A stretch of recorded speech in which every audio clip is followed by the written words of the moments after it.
Приветствую всех! Прошел первый год обладания УАЗом, пролетели первые 10 тысяч километров, и пришла пора отчитаться перед зрителями и подписчиками, а заодно ответить на самые частые вопросы. Вот, например, Денис спрашивает: было бы интересно посмотреть, сколько и на что было потрачено, чтобы народ понимал. Вот 100% стоимость автомобиля, а вот стоимость доработки, а вот просто текущие расходы на эксплуатацию за первый год. Если есть возможность и не сложно, снимите, пожалуйста, такое видео. Денис, не сложно. Я снял такое видео, и вы его уже смотрите. Будут следующие части: расходы на топливо, регламентные работы, люфты, шумы и течи, поломки, борьба с коррозией, тюнинг и прочие расходы, не связанные непосредственно с эксплуатацией машины. Итак, многие вновь прибывшие зрители меня часто спрашивают, какой же расход топлива. Поначалу было около 17 литров на сотню. После обкатки мой УАЗик стал потреблять от 11 до 15 литров, в зависимости от времени года и режима езды. Чеки не коллекционировал, но знаю, что раз в неделю заправлялся на 1000 рублей. То есть за год я потратил 52 тысячи рублей. При средней цене 95-го бензина 38 рублей. Среднегодовой расход составляет 13,7 литра на 100 километров. В основном езжу по региональным дорогам, в пробках не стою. Переходим к разным работам. Как было правильно отмечено в комментариях, стоимость ремонта может быть незначительной. Но вот личного времени на это может быть угрохано. Ого-го! После дискуссии с приятелем, который и подкинул мне эту идею, я решил для каждой проблемы с УАЗом указывать количество часов, затраченных на постановку диагноза, поиск решения, заказ и самовывоз запчастей и на сам ремонт. Например, амортизаторы – 42 часа. Поясняю, 36 часов ушло на анализ и подбор, 2 на заказ и получение, еще 2 на поиск и покупку дополнительных шайб и всего 2 часа на установку. Так что для справки рядом с деньгами будут указаны часы. Для того, чтобы вы сами, прикинув стоимость вашего личного нормы часа, могли сделать собственные выводы. Инструмент докупался, но сумма незначительная, и к тому же он используется не только для УАЗа, так что инструмент не считаем. Начнем с регламентных работ. Делал все сам, 2 раза менял масло в двигателе и фильтр, каждый раз с промывкой, менял масла в трансмиссии, проверял и протягивал все соединения. Выявил всего-навсего люфт подшипника, его по регламенту надо подтягивать. Также сделал сход-развал, промазал шлицы рулевого кардана, а то они совсем заржавели, ну и кое-что смазал по мелочи. Итого 9500 рублей и 15 часов за год. Теперь пару слов о том, что малость не доделали на заводе или же у дилера. С новья было понятно, что маневрировать на коротком УАЗике на удивление сложно. Скачал руководство по мостам Spicer и отрегулировал ограничители поворота колес. Проблема решилась. Вторая особенность – криволинейные движения. По совету подписчиков добрался до рулевого редуктора. Собрал информацию, изучил разные видео, в том числе от Юрия Милащенко. Извините, если вдруг неправильно произношу. На мое самообразование, подбор инструмента и работа ушло в итоге 5 часов. Регулировал сам. Сделаю об этом отдельный сюжет. Люфт в переднем мосту малость удивил. Это ж редуктор, вроде как серьезно. Сам я не решился туда влезать. Думаю, ладно, отгоню в сервис, разорюсь на 3000, но хоть посмотрю, как там будут двигать хвостовик. Ну, чтобы потом самому повторить на досуге. Всего за 1000 рублей мне выдали экспертное заключение. Не гудит, масло не течет, не мешай работать. Я так и не понял, кому не мешать, то ли мастеру, то ли переднему мосту, и на всякий случай уехал. Но вопрос остался. Каков же минимально допустимый суммарный люфт? Пособие по спейсерам молчит, форумы однозначного ответа не дают, так что здесь помощь клуба не помешает. Ну и не могу не вспомнить адский грохот со стороны трансмиссии. По наивности пытался бороться с ним балансировкой родных карданов. Помогло лишь на время.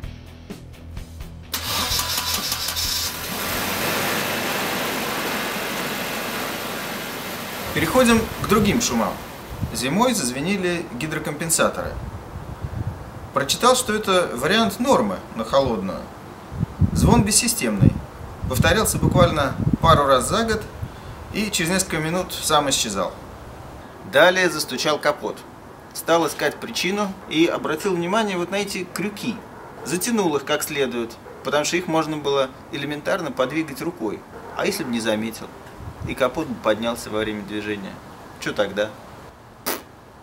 Когда крюки закрутил и капот стих, начал солировать кожух на приемной трубе глушителя. Затянул с пристрастием. Но на этом не успокоилось.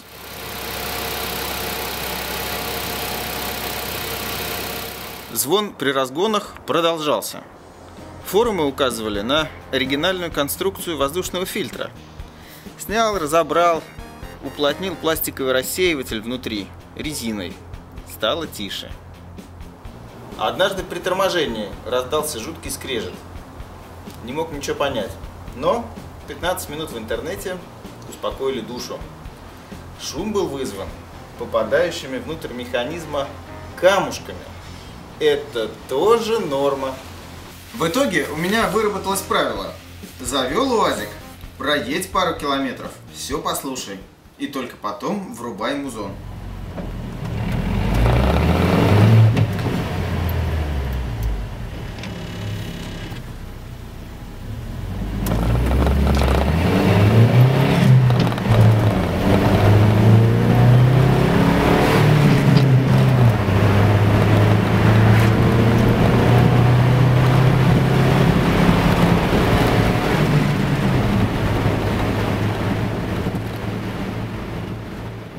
Только что вы прослушали арию «20 секунд до сотни» из оперы «Тоска».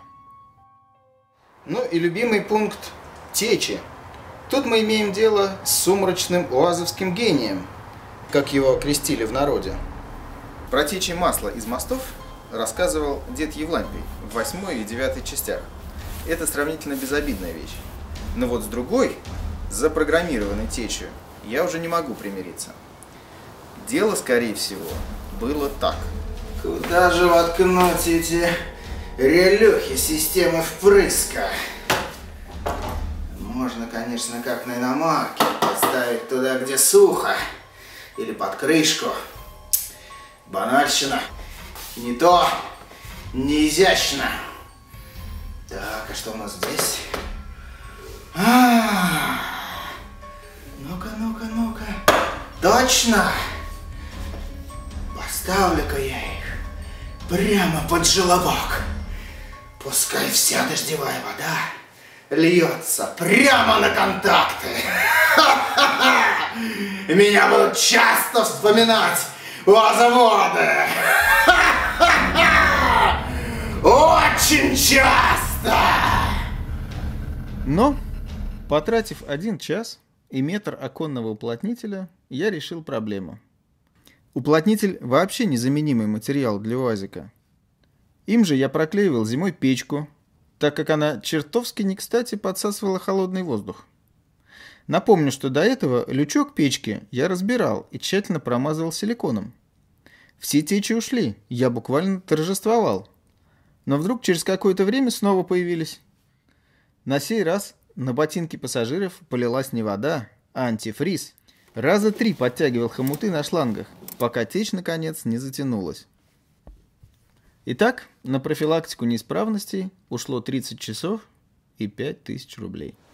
Что же сломалось за год? Ну, спидометр раз в 2 месяца дает сбой. Я его не меняю. Размыкаю такой проводок, зеленый с красным. И он перезагружается.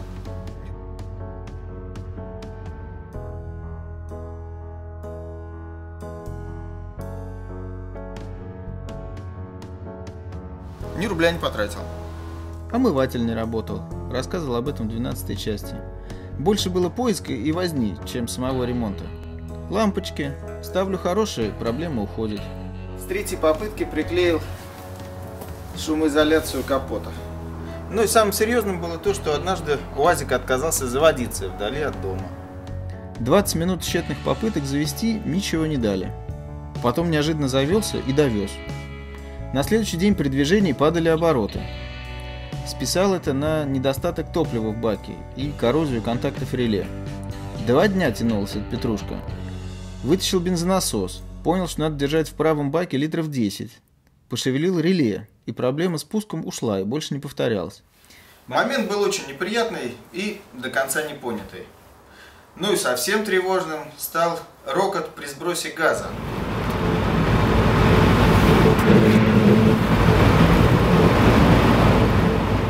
Где копать было непонятно, но вскоре причина была найдена. Разбивалось шлицевое заднего кардана. Был найден шрусовый кардан сонда вперед и аналог от сызранского ЗАО кардан назад. Вибрацию убрать! Под корень! Поломки отняли 34 часа жизни и 9200 рублей. Новости в борьбе с коррозией. После глобального антикора рамы, кузова и скрытых полостей наконец дошли руки до выпускной системы и подвески. Вот как это выглядит через год. Кирхером можно запросто отбить краску до голого металла. Вообще не держится. Это сделано для того, чтобы хозяин русского джипа мог почувствовать себя настоящим эпическим героем. Например, Сизифом.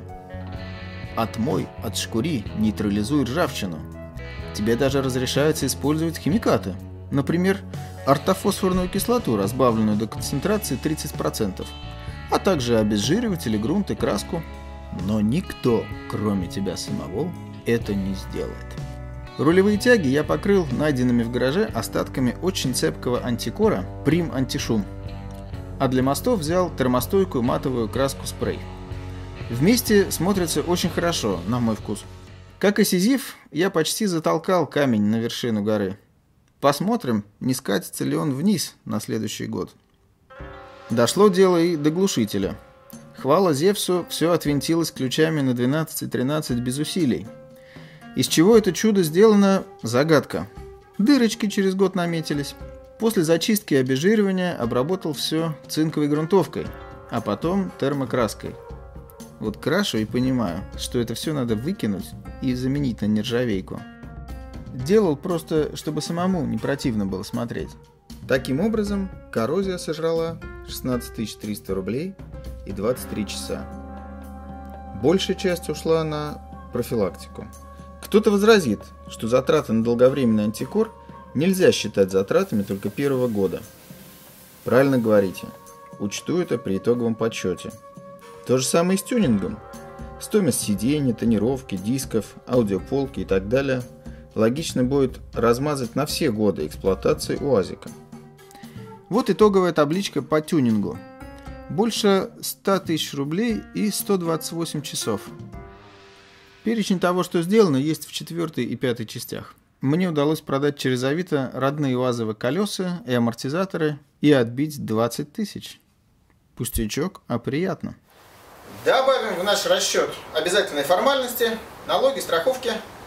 На каско я сэкономил. Кто ж такое счастье захочет угнать? Ну а железо и стекла, они вообще копеечные. Подводя итоги, не могу не упомянуть еще одну важную статью расходов. Они часто забывают, а сумма-то не маленькая. Речь идет о потере товарной стоимости. По моим прикидкам, машина за год подешевела примерно на 120 тысяч рублей. Из того, что я наблюдал, такая цена будет сохраняться еще в ближайшие несколько лет. Ну, с небольшими поправками, да? Можно, конечно, еще учесть и инфляционную составляющую. Но я не буду, иначе мы тут утонем. Лучше сделаю сводную таблицу расходов. Общая сумма затрат составила более 300 тысяч рублей и 236 часов. Вы знаете, сколько примерно стоит час вашего времени? Умножайте и получите реальную цену обладания УАЗиком. Если бы мой норма-час стоил, например, 100 рублей, то УАЗик, купленный за 560 тысяч плюс доработки, по итогам первого года обошелся бы в условную сумму 771 600 рублей. Если же ваш норма-час составляет 1000 рублей, то при прочих равных УАЗик обойдется вам чуть ли не в 1 000 000. Дорогое хобби. Ну ладно, это скользкая тема. Взглянем на затраты под другим углом. Большая их часть относится ко всему сроку службы машины. Это тюнинг и антикор. Сюда же попадает регистрация и потеря стоимости. Это 220 тысяч рублей. Они рассчитаны на весь срок владения. Возьмем 5 лет по-скромному. Поэтому на первый год приходится 20% от 220 тысяч или 44 тысячи. Стоимость непосредственно ремонта и эксплуатации за первые 10 тысяч километров составили 88 тысяч. Это бензин, обслуживание, ремонт, налог и страховка. Итого, за первый год потрачено 88 плюс 44 равно 132 тысячи рублей. А значит, километр на УАЗике обошелся мне в 13 рублей 20 копеек. А если я смогу проездить на УАЗе 10 лет, при тех же затратах на эксплуатацию, то стоимость километра упадет до 11 рублей. Хотя это уже вилами по воде. Ну вот, Денис, весь день отвечал на ваш вопрос, к вечеру как раз все перечислил. Не все, про номер забыл. Про какой номер? Который ты отломал, рассказывал? А, передний, что ли? Да. Ну да, смешно было. Идет. Пока снимал 13-е видео и присел на бампер, номер тут же отвалился. Нельзя просто ставить номер в рамку. Надо его притягивать напрямую к железу бампера. О, а еще помнишь, как с полкой мучились? Давай зрителям расскажу. Зимой на холоде стала дико громыхать полка над головой. Ну что там может быть? Проводки проложены и все. Нашел время, снял. Добавил еще поролон. Все равно гремит. Даже хуже стало. Второй раз снял. Все облазил. Ничего не понятно. А держать так неудобно на весу. Вроде грохот пропал. Но потом на кочке опять началось. И такой звук назойливый, что даже музыка не перешибает. Полез 3-й раз. Решил уже все разобрать до молекул. И пока ее снимал и выносил, почувствовал, что некий тяжелый предмет перекатывается прямо под магнитолой. Предметом оказалась обычная шариковая ручка, которая каким-то макаром туда проскользнула. Спрашивается, какого лешего было делать эти щели, в которые может что угодно провалиться, будет потом долбать прямо по голове, и знать не будешь, как достать. Вынул ручку, поставил все на место, и тишина. Убрал ручку подальше и больше на полку ничего мелкого не кладу. Да, колхозная полка, сразу было понятно. Ну, теперь-то все? Нет, не все. Что еще? Штраф. Ой, ёпарасоте. Ну да, было дело. Спидометр, как всегда, ушел в астрал. Ну, я и налетел на 250 рублей со скидкой. Прививочка на будущее. Так что ты там исправь. 239 часов и 308 125 рублей. Да, хорошо, исправлю. Вот так, ребята. На такси было бы дешевле. По настоятельной просьбе юного коллеги добавляю графу «Сам дурак» и ужасаюсь итоговым цифрам. Лучше бы я их вообще не видел. Кошмар какой-то. Ну, смотри, 300 тысяч – это потеря стоимости какого-либо паркетника. Ну, а 239 часов в год – это примерно по 40 минут в день. Ну, что бы ты эти 40 минут делал? На диване сидел. А так смотри, ты фитнесом занимался бесплатно, да еще используй для дела. То есть ты хочешь сказать, что тут надо в комплексе смотреть? Мы удовольствие от процесса получили? Получили. Сын, опять же, не в гаджетах зависал, а ремесло осваивал. Поливай, только не в фотоаппарат. Вот туда пополивай немножко.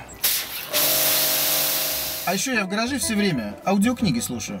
Вот это как считать? Ладно, мы вам накидали кучу цифр, чтобы вы сами делали свои собственные выводы. Потому что я не знаю, как это все оценивать. С одной стороны, год прошел без каких-либо серьезных поломок, трат, разрушений. С другой стороны, по мелочам все время приходилось влезать. С третьей стороны, без тюнинга невозможно было обойтись. Кстати, если бы я сегодня купил новый УАЗ, то все работы бы заняли раз в 10 меньше времени. Пошло. Возможно, кому-то из вас я сэкономил кучу нормы часов. Ну что, анонс? Анонс. Смотрите в следующих выпусках! 17-я часть. УАЗик стал еще тише. Избавляемся от довоенного барабана на раздатке.